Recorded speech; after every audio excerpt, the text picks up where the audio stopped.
खूप मोठं महत्त्व आहे। ही खूप मोठी परंपरा आहे आपल्या महाराष्ट्रात। पालघर, ठाणे आणि नंदुरबार, धुळे सोबत गडचिरोली, नागपूर, भंडारा, गोंदिया, गडचिरोली आणि वर्धा, अमरावती, मेळघाट या सर्व भागामध्ये मोठ्या प्रमाणामध्ये राज्यात आदिवासी समाज राहतो। त्यांची बोलीभाषा, त्यांची खाद्यकला, त्यांची वाद्यकला, त्यांचं लोकनृत्य, त्यांची वेशभूषा हा एक खूप प्रचंड समृद्ध वारसा आपला आहे। या वारसाला कुठेतरी एक व्यासपीठ मिळावं आणि या वारसाच्या माध्यमातून याला जतन व्हावं, याला राजर्षय मिळावं, त्यांना चांगल्या व्यासपीठच्या माध्यमातून त्यांना आपला कार्यक्रम प्रतिष्ठित करता यावं। ते गावात छोट्या छोट्या मंडळीमध्ये आपला कार्यक्रम करतात, परंतु युट्यूबच्या माध्यमातून, सोशल मीडियाच्या माध्यमातून देशातील लाखो लोकांनी ते पाहावं। सोबतच ते कायमस्वरूपी यूट्यूबमध्ये स्टोर राहावं आणि ही वारसा याला जतन करता यावं।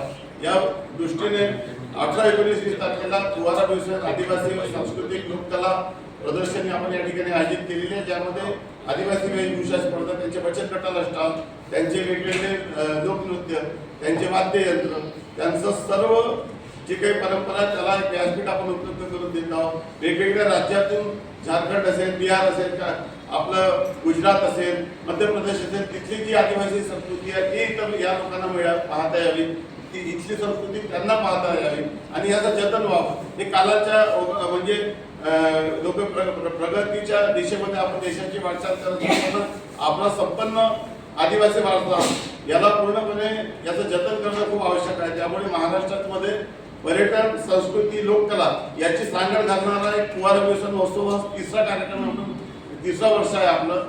या माध्यमातून 3रं आणि 4थं वर्ष आहे आणि 4थ्या या कार्यक्रमात मोठ्या प्रमाणामध्ये आदिवासी जनता यांचा सहभाग होणार आहे।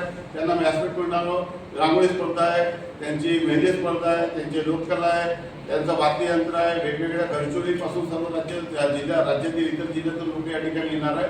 आणि या कार्यक्रमाला इंडियन आयडल, षण्मुखप्रिया, मान्य हेमा मालिनीजी आणि मान्य कैलाश खेर, कारण की कुवारा परिसर एक महत्त्वाचं स्थळ आहे आणि घोगरा महादेव आदिवासी समाजाचा भगवान शंकरावर खूप मोठी त्यांची आस्था देखील आहे, त्यांना मानणारा तो वर्ग देखील आहे। त्यामुळे कैलाश खेर यांचे वेगवेगळे शंकरावर आधारित असलेले गीत आहेत, भक्तिगीत आहेत, याचा देखील कार्यक्रम आहे। आणि आपल्या सर्वांना माझी विनंती आहे की या कार्यक्रमात खूप मोठ्या प्रमाणामध्ये आदिवासी जनतेचा सहभाग आहे आणि समाजामध्ये सर्व समाज विकसित महाराष्ट्रामध्ये होत असताना आदिवासी समाजाला देखील योग्य न्याय मिळाला पाहिजे।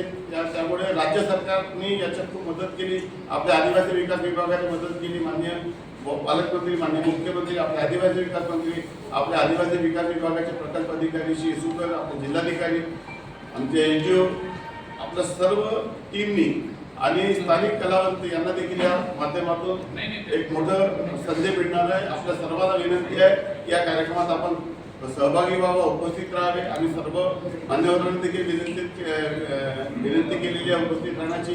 आपल्याला विनंती करतो आणि याची योग्य प्रसिद्धी करावी। हा समृद्ध वारसा महाराष्ट्रात आणि देशात आणि जगात लोकांना माहीत व्हावं अशा पद्धतीची प्रसिद्धी आपण करावी अशी आपल्याला विनंती करतो। धन्यवाद। जय हिंद, जय भारत।